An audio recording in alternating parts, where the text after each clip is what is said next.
Love marriage वाली का काला जादू वर्सेस अरेंज मैरिज वाली की पूजा पाठ। कल से पता नहीं कमर में कौन सा लचका आ गया है, सीधी नहीं होती।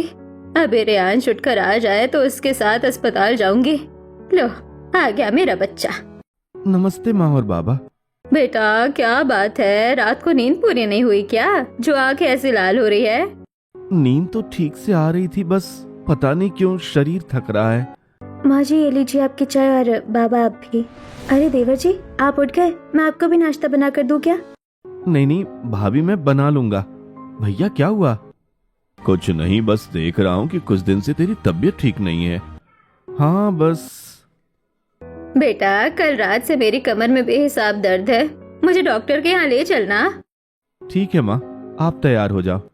रेयांश मुझे ना आज घर में ब्रेकफास्ट नहीं करना है और ना ही मुझे आज घर में रहना है, तो मुझे तुम बाहर ब्रेकफास्ट करवाने ले जाओ ना, और फिर मुझे मेरी सहेली महिमा के घर छोड़ देना, हमें किटी पार्टी करनी है। हाँ ठीक है चलो, तुम तैयार हो, मैं ऐसे ही छोड़ देता हूँ। रेयांश भाई लेकिन आपके साथ जाने के लिए तो माँ बोल रही थी ना। अरे अब माँ के चक्कर में मैं अपनी पत्नी की बात थोड़ी न टाल सकता। कहने दो माँ को, बाहर कितने रिक्शा चलते हैं, चली जाएगी माँ किसी में भी बैठकर। रेयांश क्या हो गया है? जोरू का गुलाम बन गया है बिल्कुल।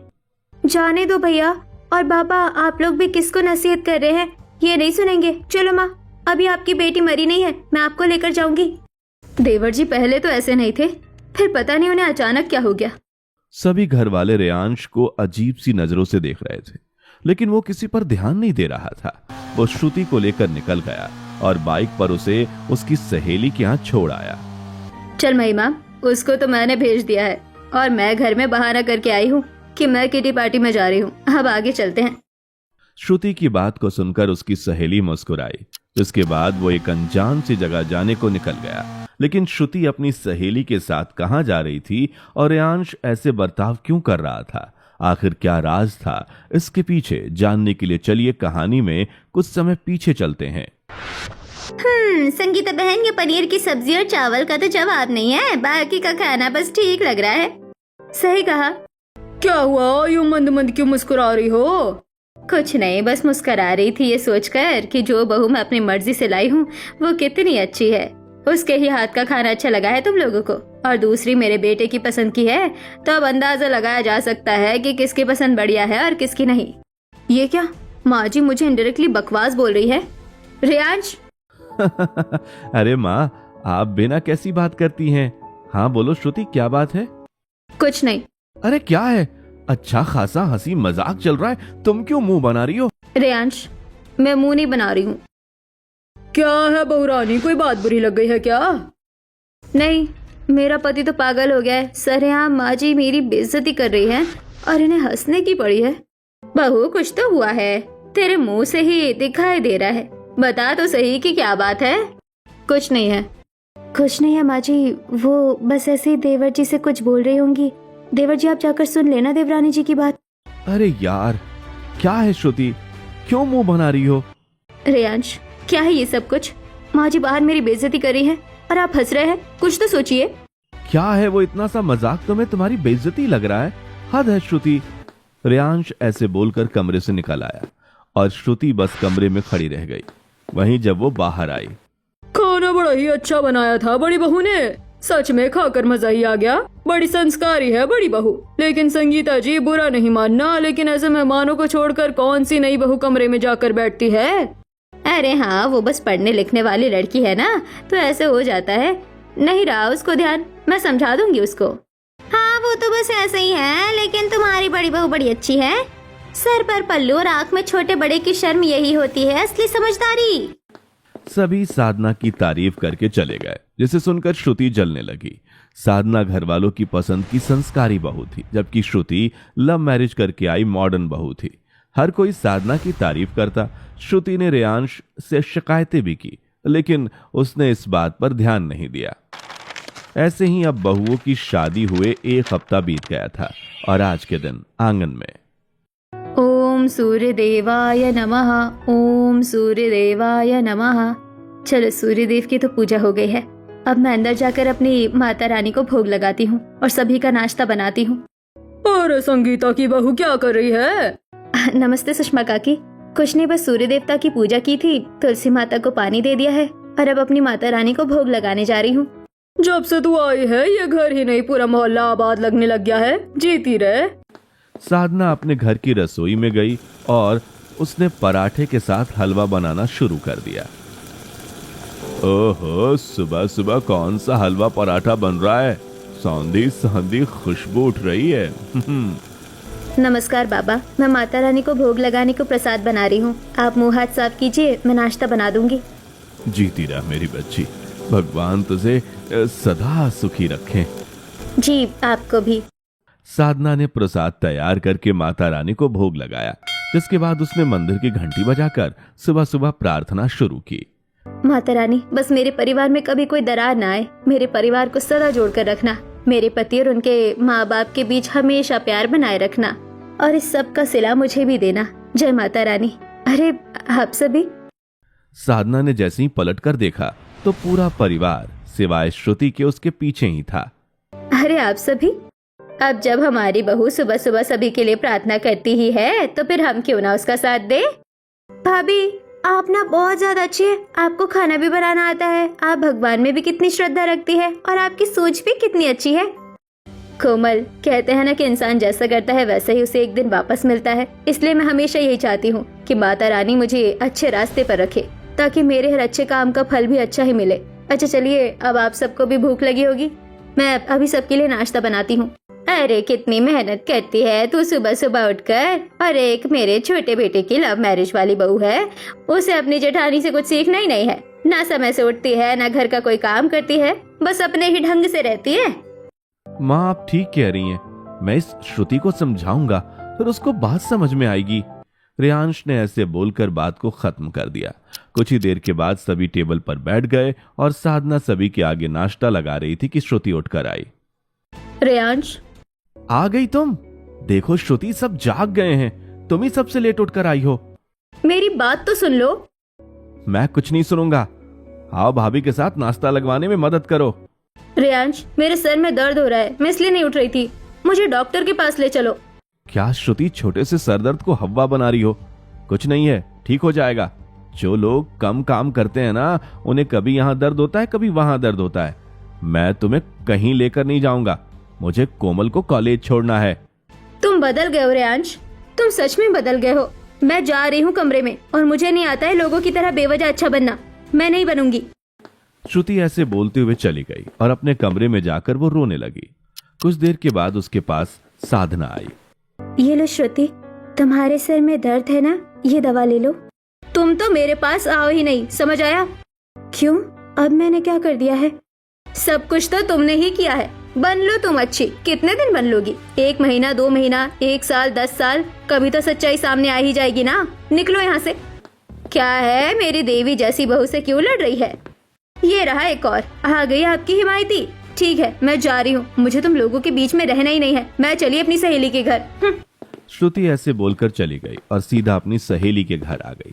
दरवाजा तो खुला हुआ है, लगता है कि संजय जी काम पर नहीं गए हैं। महिमा, महिमा। श्रुति अपनी सहेली को आवाज लगाते हुए घर के अंदर आई और जैसे उसने हॉल में देखा तो उसकी आंखें फट गई। उसकी सहेली सोफे पर लेटी हुई थी और उसका पति उसके पांव पर नेल पॉलिश लगा रहा था। महिमा, ये तेरा ही घर है? लगता है कि मैं किसी गलत घर में आ गई हूँ। नो नो नो बेबी, ये मेरा ही घर है डार्लिंग, बड़े दिन के बाद आई। अरे हटो, मेरी सहेली आई है, दिखाई नहीं दे रहा है। चलो मेरे पाँव साफ करो। हाँ हाँ, जो हुक्म मेरी मालिका। आप जैसा कहें। अच्छा सुनो, जाओ मेरी सहेली के लिए कुछ खाने पीने को लेकर आओ। और स्वीट हार्ट, तुम यहाँ क्यों खड़ी हुई हो? काम। महिमा ने श्रुति को घर में बुलाया और संजय एकदम गुलामों की तरह उनके लिए कॉफी बनाने को चला गया। महिमा यार, ये सब क्या है? तेरा पति तेरे इशारों पर ऐसे कैसे? और तेरी सास ससुर? बस ये मेरी कला है। क्या है ना, इसके माँ बाबा इतने ज्यादा टॉक्सिक थे कि क्या बताऊं। तो पहले मैंने उन्हें ठिकाने लगाया और फिर संजय को। तूने सभी को मार दिया? हाँ, अरे नहीं नहीं, मैंने किसी को नहीं मारा है, पागल है क्या तू? मैंने उन्हें उनके गांव भेज दिया और संजय को अपने इशारों पर नचाने लगी। अभी नाश्ता ले आए तो उससे टॉयलेट साफ करवाऊंगी। लेकिन कैसे यार? ऐसा बड़ा हट्टा कट्टा आदमी तेरे इशारों पर नाच रहा है। मैं तो खुद अपने ससुराल वालों से परेशान हूँ। एक सिरे से सब के सब मेरे पीछे पड़े हुए हैं, और रियांश, उसको भी पता नहीं कि क्या ही हो गया है। मेरी कोई बात सुनता ही नहीं है, ऊपर से बस सभी को मेरी जेठानी अच्छी लगती है। हाँ, तो अब से वो तेरी सुनने लगेगा। तू जानना चाहती है कि मैंने संजय को कैसे अपने इशारों पर नचाया है, या रियांश को नचाना चाहती है? नचाना चाहती हूँ, अब बता। तो पूछ रही, मेरे साथ चल। महिमा की बात को सुनकर श्रुति उसके साथ गाड़ी में बैठी और दोनों सहेलियां एक साथ निकल गई। वहीं दूसरी तरफ माँ जी, श्रुति बड़े गुस्से में थी, पता नहीं वो कहाँ होगी। अरे चिंता क्यों करती है, वो आज के दौर की लड़की है, अपनी सहेली के पास गई हुई है, आ जाएगी। हाँ, लेकिन पता नहीं कब आएगी। साधना ऐसे ही चिंता करने लगी। वहीं दूसरी तरफ वाह महिमा, क्या मस्त जगह दिखाई है तूने मुझे। अब तो लग रहा है कि सब मेरी मुट्ठी में है। बड़ी अच्छी बात है। घर जाने के बाद क्या क्या हुआ ये सब कल मुझे बताना। चल बाय। श्रुति हाथों में बड़े बड़े बैग लिए हुए अपने घर को वापस आ गई। कोई देख ना ले। आ गई आप? ये हाथ में क्या छिपाते हुए ला रही हैं? कुछ नहीं, कुछ भी नहीं है। और तुम्हें क्या, मैं अपनी सहेली के यहाँ गई थी, उसी ने मुझे सामान दिया है। प्राइवेसी नाम की भी कोई चीज होती है। हाँ हाँ ठीक है, मैं समझ गई। कौन सा? मैं यही बोल रही हूँ कि मुझे दे दो या दिखा दो। आपका तो दिमाग बड़ा ही उल्टा चलता है। कोमल ऐसे बोलते हुए निकल गई। श्रुति उस पन्नी को अपने कमरे में लेकर गई और उसे उसने छिपा कर रख दिया। कुछ ही देर के बाद वो रसोई में आई और अरे श्रुति, तुम आ गई। ये लो, माता रानी का प्रसाद बनाया है, ले लो। बस तुमने ही नहीं लिया। नो थैंक्स, नहीं चाहिए आपकी माता रानी का प्रसाद, मैं ठीक हूँ, ये इतना काफी है। दूध किस लिए ले रही हो? दूध का स्नान करूंगी इसलिए ले रही हूँ। कुछ और? नहीं नहीं, ले जाओ, मुझे कुछ नहीं कहना है। साधना ने ऐसे बोलकर बात को खत्म कर दिया और श्रुति अपने कमरे में दूध ले आई। कुछ ही देर के बाद दोनों बहुओं के पति काम पर से आ गए और मानव जी, माँ सुबह से इंतजार कर रही है, उनसे 2 बातें बोल लीजिए। बोल लूंगा ना साधना, घर में ही तो है। अभी मैं बहुत ज्यादा थक रहा हूँ, अभी कुछ नहीं कहो। नहीं, कोई बात नहीं, थकान तो हो ही रही है। हिम्मत करके 2-4 बातें बोल लीजिए। आप सुबह ही चले जाते हैं, माँ याद करती रहती है। अरे चलो ठीक है। भाभी कितनी अच्छी है, भैया का भी ख्याल रखती हैं और परिवार को कैसे जोड़कर रखना ये भी उन्हें आता है। श्रुति तो बस अपने कमरे में पड़ी रहती है। रियांश ऐसे ही सोचने लगा। मानव संगीता के पास से होकर आया और सब खुश बोल दिया माँ से। बहुत खुश। चलिए अब बैठ जाइए, मैंने खाना लगा दिया है। मानव खाना खाने को बैठ गया। ऐसे ही रियांश जब अपने कमरे में गया। बेबी, तुम आ गए। आई एम सॉरी, मैं सुबह कुछ ज्यादा गुस्सा हो गई। लाओ अपना ये बैग मुझे दे दो। क्या बात है, आज तो बड़ी खातिरदारी हो रही है। हाँ, बस अब जब अपनी गलती रियलाइज हो गई है तो मैं कुछ इसी तरह से माफी मांगती हूँ। चलो अच्छा है कि तुम्हें खुद ही रियलाइज हो गया। वैसे तो आपका नहाने का पानी तैयार है, लेकिन ये दूध पी लो, ताकत मिलेगी। आज तो ऊपर वाला मेरे ऊपर मेहरबान है। श्रुति, ये दूध के अंदर क्या है ये? ये मलाई है, मैंने खास मलाई वाला दूध आपके लिए पकाया था, पी लो, सोचो नहीं। श्रुति ने रियांश को वो पूरा का पूरा दूध पिलवा दिया, जिसके बाद रियांश नशे में होने लगा। मुझे तो अचानक से घूमर सी महसूस हो रही है। सर घूम रहा है।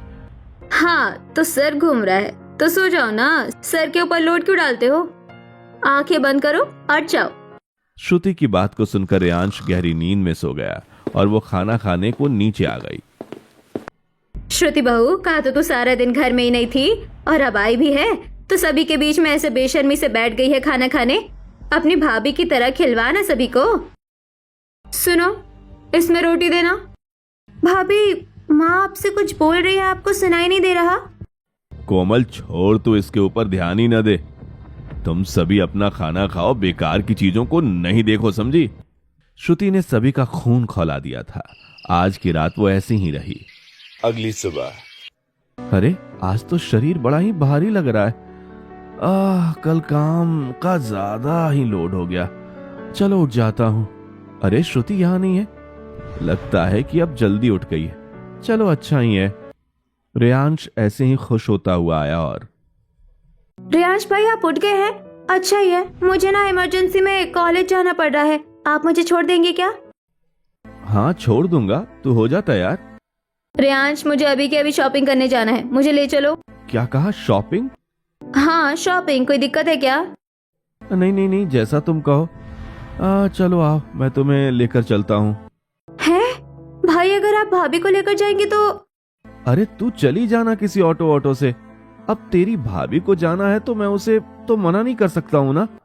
माँ, ये रेयांश भाई ही है ना? क्या पता क्या हुआ है। ये लो माँ, प्रसाद लो। और तुम भी कोमल, क्या वो देवर जी मना कर रहे हैं क्या छोड़ने के लिए? हाँ चलिए, कोई नहीं, मैं मानव जी से पूछती हूँ, वो छोड़ देंगे। सभी घर वालों ने बात को आया गया सा कर दिया और संगीता ने मानव को कोमल को छोड़ने को कहा। वहीं श्रुति रेयांश को अपने साथ बाहर शॉपिंग कराने के लिए ले गई। ये भी अच्छी लग रही है, ये ले लेती हूँ, ये वाली भी। अरे अरे श्रुति, मैं गिर जाऊंगा। क्या कुछ कहा? नहीं नहीं नहीं, कुछ नहीं, तुम आराम से शॉपिंग करो, मैंने कुछ नहीं कहा। गुड, ये काम कर रहा है।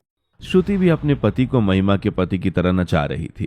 शाम को वो और श्रुति घर को वापस आ गए और रेयांश, जरा यहाँ तो आना। बाबा, श्रुति का सामान है, वो रख कर आता हूँ। और वो पानी मांग रही है, उसको पानी भी दे दूंगा।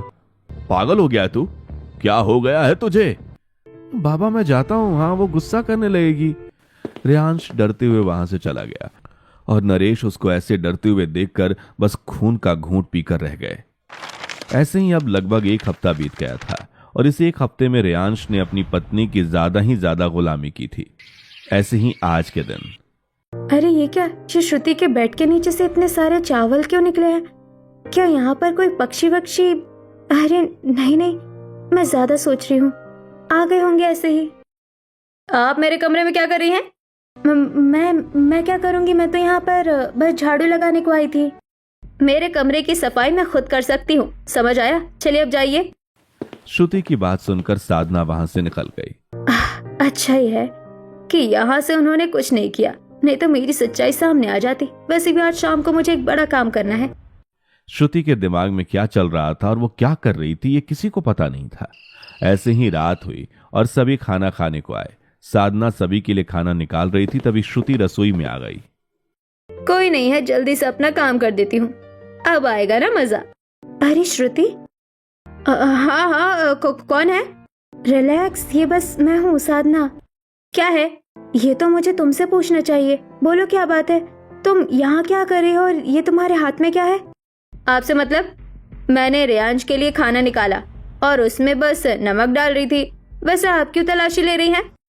नहीं नहीं, मैं तलाशी नहीं ले रही हूँ, मैं तो बस ये पूछ रही थी कि तुम क्या कर रही हो। जाओ दे दो देवर जी को खाना।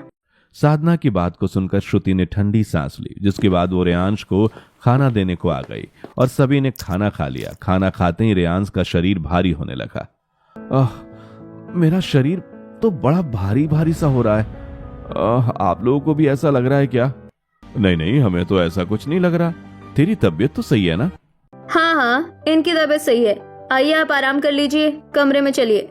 श्रुति रेयांश को कमरे में ले गई, जहां पर उसने उसे सुला दिया और धीरे से मुस्कुराई। बहुत बढ़िया, ये सो गए हैं, अब मेरा काम शुरू होता है। श्रुति ने थोड़ी रात हो जाने पर अपने कमरे की सभी खिड़कियों का दरवाजा बंद कर लिया। सभी अपने कमरों में थे। हे माता रानी, अपनी कृपा करना। क्या बात है श्रुति, क्या हुआ? रेयांश जी, ये ऐसी आवाज मुझे ही लग रही है या सच में आ रही है? किस तरह की? ऐसे जैसे कि कोई मंत्र पढ़ रहा है। कहाँ? नहीं, मुझे कोई आवाज नहीं आ रही। और तुम भी सो जाओ, क्योंकि ये तुम्हारा बस वहम ही है। क्या कहा? वहम है?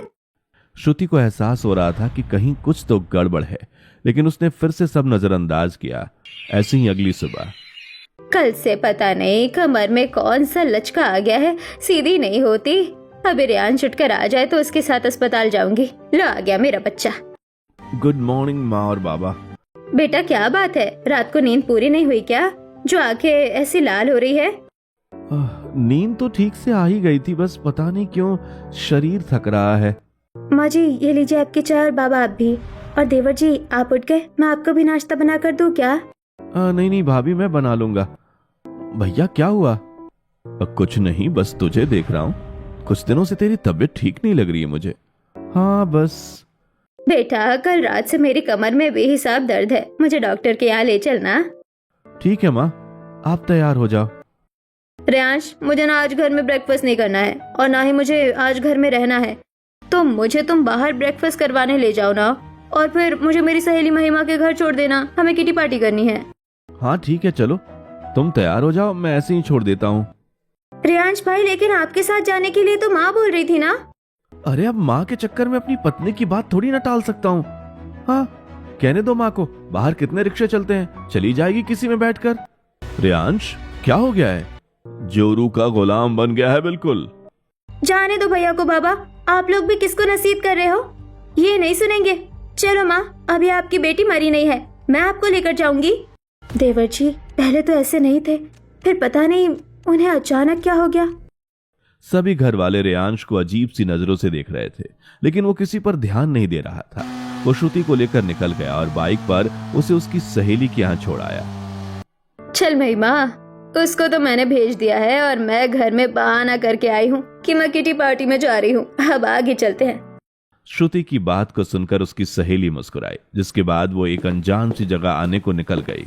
ये वही जगह थी जहाँ श्रुति का राज मौजूद था। वो एक अंधेरी सी जगह में गई जहाँ एक बड़ी बड़ी जुल्फों वाली औरत थी। नमस्ते योगिनी माँ, मैंने वैसे ही किया जैसे आपने कहा था, और सच कहूँ ना तो मुझे बहुत फायदा भी दिखाई दिया, लेकिन अभी भी मेरा पति मेरे पूरे काबू में नहीं है। मैं क्या करूँ?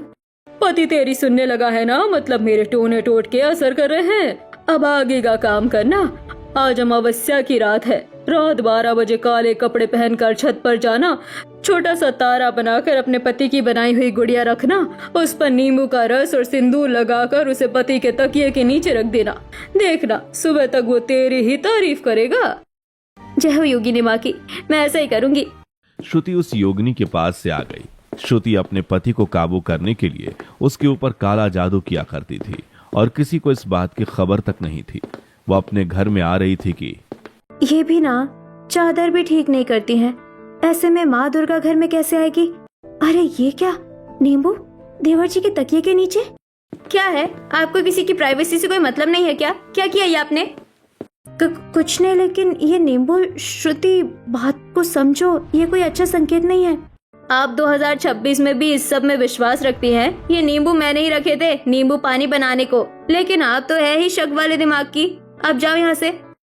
श्रुति की बात को सुनकर साधना चली गई, जिसके बाद इनसे बचकर रहना पड़ेगा, ये तो हर जगह ही आ जाती है। श्रुति अब और सावधान हो गई थी। ऐसे ही शाम हुई और शाम के वक्त मानव और रियांश दोनों आए। श्रुति, थक रहा हूँ। आधी रात को मुझे काफी काम है, अभी इससे सेवा करवाती हूँ। मैं अभी थकी हुई हूँ, जरा मेरे पाँव दबा दे। पाँव? अच्छा ठीक है। रियांश श्रुति के पाँव दबाने लगा। कुछ ही देर के बाद उसके कमरे में साधना और संगीता आई और देवर जी और श्रुति खाना। बहू, तू मेरे बच्चे से ऑफिस से आते ही पाँव क्यों दबा रही है? रियांश, रियांश क्या कर रहा है तू ये? रियांश। देवर जी, माँ जी कुछ कह रही हैं। साधना और संगीता काफी चिल्लाई, लेकिन उसने कुछ जवाब ही नहीं दिया। श्रुति काले रंग की साड़ी में बैठी हुई थी। वो बोली, क्या है, पत्नी पति के पाँव दबा सकती है लेकिन पति नहीं? वाह, क्या दोगली दुनिया है। जाइए, हम अपना पर्सनल टाइम स्पेंड कर रहे हैं। संगीता को यह सब बड़ा ही बुरा लगा, लेकिन वो कुछ नहीं बोली। ऐसे ही सभी ने खाना खाया, लेकिन श्रुति और रियांश खाने नहीं आए और अब सभी सोने को चले गए तो श्रुति अपने घर की छत पर आई। मुझे पता तो नहीं है कि ये सुरक्षित भी है कि नहीं, लेकिन मैं करूंगी। श्रुति ने एक जादू का निशान बनाया, जिसके बीचों बीच वह खुद बैठी और रियांश की बनाई हुई गुड़िया को रखा। ओम भ्रम भ्राम छल, ओम भ्रम भ्राम छल। श्रुति ने रात में अपने बालों को बिखेर लिया था और वो डरावनी लग रही थी। आज तो मैं जानकर ही रहूंगी कि आखिर ये आवाज आती कहाँ से है। ये तो छत से आ रही है। चल साधना, हिम्मत कर।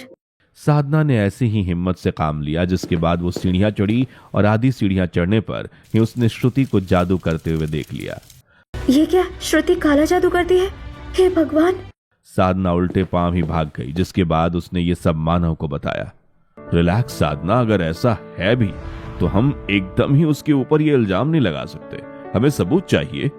मानव जी, मैं तो सोच भी नहीं सकती थी कि श्रुति ऐसे गंदे काम करेगी, लेकिन अब नहीं, अब तो दूध का दूध और पानी का पानी होकर ही रहेगा। साधना ने अब सोच लिया था कि वो श्रुति का पर्दाफाश करेगी।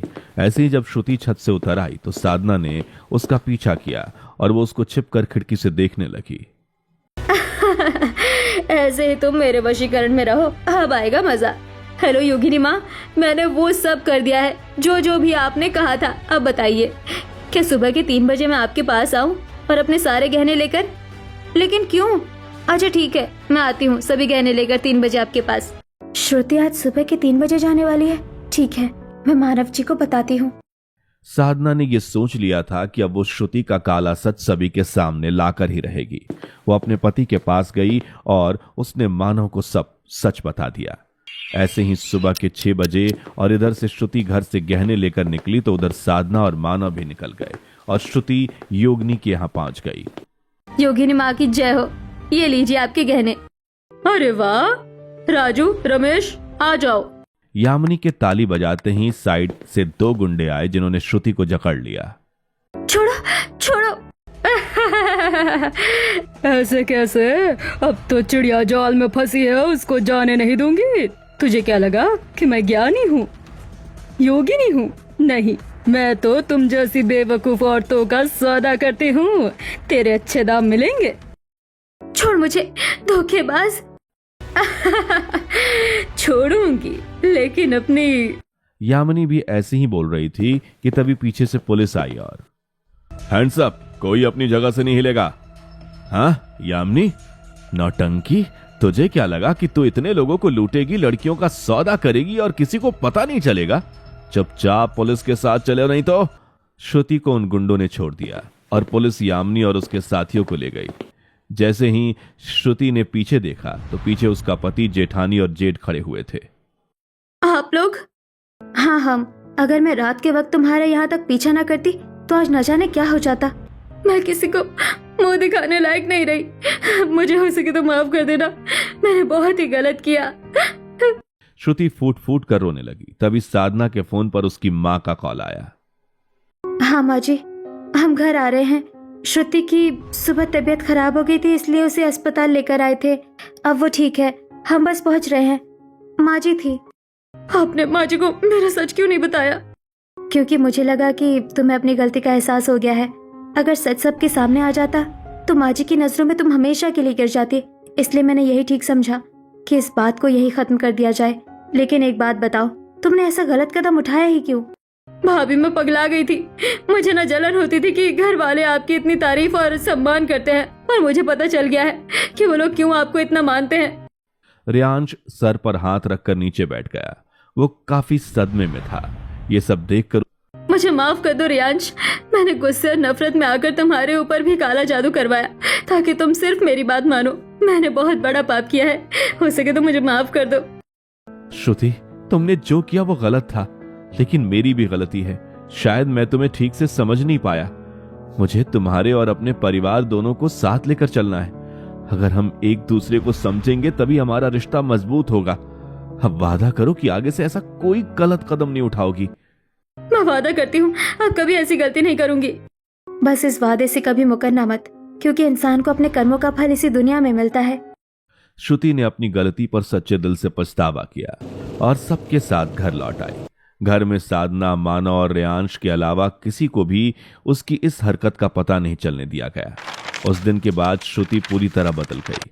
वह साधना के साथ पूजा पाठ करने लगी, परिवार की सेवा करने लगी और पूरे घर में फिर से खुशियां लौट आईं। दोस्तों, क्या आप भी काले जादू जैसी चीजों में विश्वास करते हैं? अपनी राय कमेंट में जरूर बताएं।